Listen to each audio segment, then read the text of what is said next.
الارقام بتقول ان معظم الاكسبكتد اسيست دلوقتي بتيجي من الاطراف او من الكرات العرضيه الارضيه، مش من تمريرات بينيه من قلب الملعب زي زمان. هل معنى كده ان الموهبه ماتت؟ الاجابه لا، هي اتطورت. اللاعب رقم 10 ما ماتش، بس هو راح الجيم. بقى عندنا باور 10 زي جود بلينجهام، مهاره رقم 10 وقوه بدنيه لمدافع. وعندنا كمان الرومينج 8 زي دي بروين اللي بيصنع اللعب من نص الملعب مش من قدام منطقة الجزاء زي زمان. الكرة الحديثة محتاجة لاعب شمولي مش فنان متخصص.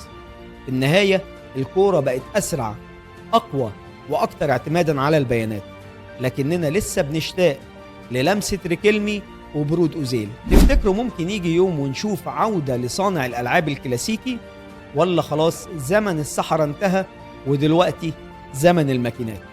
قولوا لي في الكومنتات مين اكتر لاعب رقم 10 وحشك في الملعب. ولو الفكرة عجبتك ما تنساش متابعة، لايك، شير، عشان يوصل لك كل جديد. سلام.